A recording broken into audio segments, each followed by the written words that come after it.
भजीपा की तरफ जो है जाऊंगी। जिस तरह हमने इंडिया बांग्लादेश का मुकाबला देखा, शुरू में कमर तोड़ दी बांग्लादेश की इंडियन बॉलर्स ने, बट वो जो एक पार्टनरशिप लगी, आपको लगता है कहीं ना कहीं this is a concern?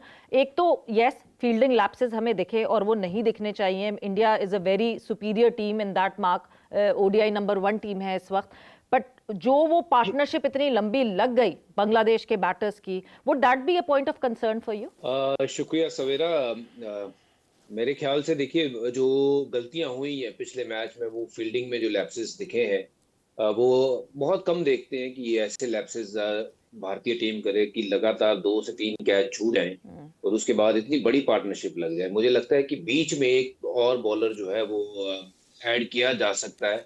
2 left armour खेलने की बजाय मुझे लगता है कि वरुण चक्रवर्ती बहुत घातक गेंदबाज हैं, वो बैठे हुए हैं, उनको खिलाना चाहिए था, जो कि शायद मुझे लगता है मैनेजमेंट नंबर 8 पे बैटिंग भी देख रही है। तो आपको सब चीज तो नहीं मिल सकती है। जो लैप्सेस हुए हैं उसको हम जरूर चाहेंगे देखना कि टीम इंप्रूव करे, वो फील्डिंग में और बेहतर हो।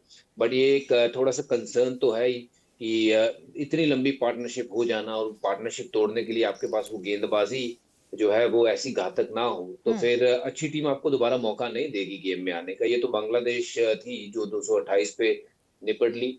ऐसा भी हो सकता था कि जो अच्छी टीम कोई सामने लग जाए, कोई ऑस्ट्रेलिया जैसी टीम जिनके पास पीछे क्रम पे भी बल्लेबाज वैसे हैं कि जो मैच को आपसे दूर लेके जा सकते हैं। अगर 260, 70, 80 रन लग जाते तो फिर मुश्किल हो सकती थी। ये में एक मैटर ऑफ कंसर्न जरूर है पिछले गेम से, बट उम्मीद करते हैं कि इस मैच में गलतियां भारत कम करेगा। बिल्कुल, और आई होप कि गलतियां कम हो, बट पाकिस्तान की तरफ से बिल्कुल भी कोई गलतियां ना हो। मैं चाहता था भज्जूपा और शाहिद भाई जी, अगर आप दोनों का, क्योंकि मैं आप दोनों का आपस का व्यू जानना चाहता हूं।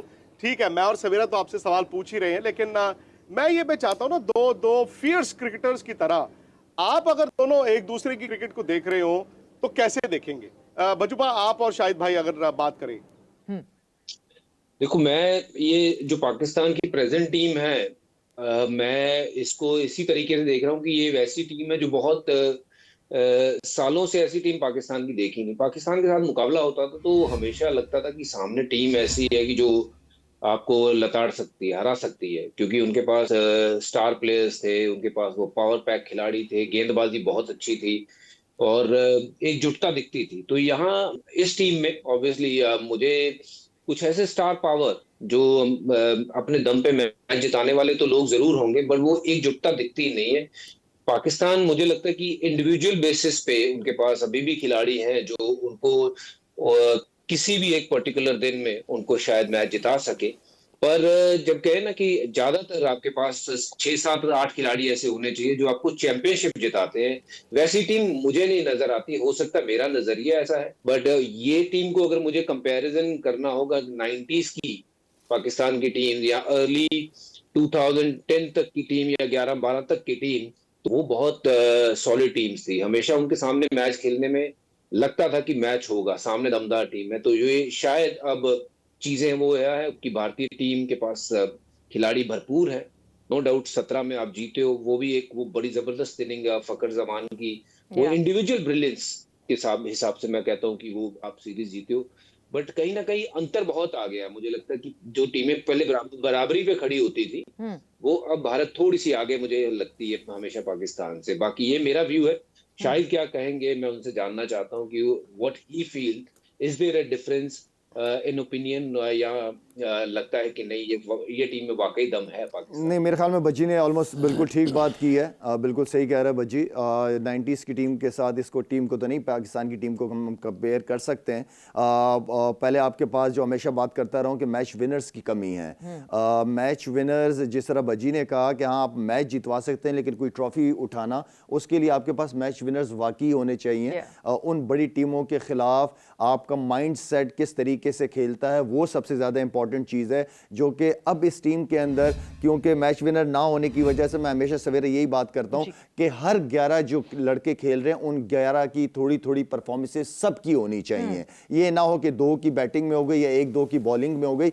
हर एक प्लेयर को कंट्रीब्यूट करना पड़ेगा बड़े इवेंट को या मैचेस को जीतने के लिए। तो आई एम एग्री जो बजी कह रहा है। Yusuf, what do you suggest कि क्या करना चाहिए पाकिस्तान टीम को उस प्रेशर को ऑफ करने के लिए? बिस्मिल्लाहिर्रहमानिर्रहीम। इसमें कोई शक नहीं कि इंडियन टीम बहुत बैलेंस टीम है ऑन पेपर। और पाकिस्तान की टीम वैसे जिसको कहते हैं कि बैलेंस नहीं है। शाहिद ने भी बात की है कि सिलेक्शन में कुछ ऐसी चीज़ें लड़के आ सकते थे, एक स्पिनर प्रॉपर आ सकता था, बैट्समैन आ सकता था, 2-3 लड़के होते तो आप टीम बेहतर हो सकती थी। और एक चीज़ याद रखें, जब बड़ा टूर्नामेंट होता है और पाकिस्तान इंडिया की गेम होती है, एक प्रेशर ज़रूर होता है।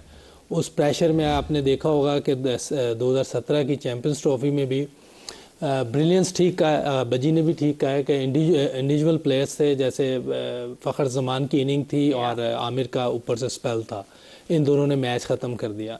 ये चीज़ें हो सकता है कि हमारे इस मैच में, इंडिया के मैच में, कोई हमारा एक शहनशाह 5 आउट कर दे, नसीम शाह ले सकता है। बैटिंग में आप देख सकते हैं कि बाबर 50 किया है, गो बहुत स्लो 50 है बात समय, लेकिन क्योंकि पास में स्कोर करता हुआ नहीं आ रहा था, अब मुझे लगता है कि उसको 50 हुई है, थोड़ा सा कॉन्फिडेंस मिला हो, वो अच्छी इनिंग खेले इंडिया के ख़िलाफ़, इंडिविजुअल ब्रिलियंस को ऐसी इनिंग खेल दे जिससे हम आउट क्लास कर दें इंडिया को। लेकिन ये बात तो तय है कि उनकी टीम बहुत बैलेंस है, इंडिया की टीम। उनके पास स्पिनर्स भी हैं, फास्ट बॉलर्स भी हैं, बैटिंग बॉल लंबी है उनके पास।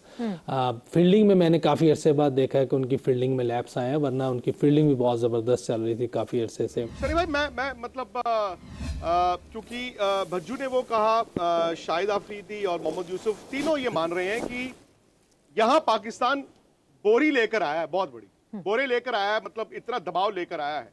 और दबाव में किसी जमाने में होता था कि पाकिस्तान फिर उठता था, वो कहते हैं ना, बैक्स टू द वॉल में पाकिस्तान सबसे अच्छा रिस्पॉन्ड करता था। 2.5 साल पहले इसी दुबई में राहुल द्रविड़ जब कोच थे, सनी भाई, उन्होंने पाकिस्तान की बॉलिंग अटैक के बारे में कहा था कि यार कमाल है यार, ऐसी बॉलिंग अटैक। बट वो 20 ओवर था, 50 ओवर में पाकिस्तान की बॉलिंग को क्या हो रहा है? बिकॉज वो शुरू अच्छा करते हैं, बट वही शाहीन को देखें, नसीम को देखें, हारिस राउफ को देखें, और लास्ट के जो उन्होंने अपने 5-5 ओवर डालने होते हैं उसमें पिटाई बड़ी ठीक ठाक होती है उनकी। वजह क्या है? देखिए, अगर आप जब कौन से पिचेस पर खेल रहे हैं ये इंपॉर्टेंट होता है। और अगर आप देखेंगे कि पाकिस्तान की जो पिचेस होती है वो बहुत अच्छी होती है बल्लेबाजी के लिए, और फास्ट बॉलर्स वहां पे अगर अच्छी लेंथ और अच्छी लाइन अगर बॉलिंग नहीं कर पाएंगे और स्विंग नहीं होगा तो फिर वो महंगे साबित होते हैं। आप हारिस राव की बात देखें, उनके पास गति तो जरूर है, उनके पास बड़ी स्पीड है, पर उतनी स्पीड से और या ज्यादा स्पीड से बल्ले से वो बाउंड्री तक जाते हैं क्योंकि उनकी लेंथ ठीक नहीं होती या उनकी लाइन ठीक नहीं होती। जब शाहीन शाह अफरीदी गेंदबाजी करते हैं, नया गेंद होता है तो स्विंग होती है तो खतरनाक होती है। जब स्विंग होना बंद होता है तो फिर बल्लेबाजी थोड़ी आसान बनती है। तो यही तो इम्पोर्टेंट बात है। और जो इमरान खान, वसीम अकरम, वकार यूनुस जब वो गेंदबाजी करते थे तो उनके पास वो कंट्रोल था लाइन और लेंथ पर, और मूवमेंट भी बहुत ज्यादा करते थे इन द एयर और पिच पर गिरने के बाद, इसलिए वो इतने महान और खतरनाक गेंदबाज थे।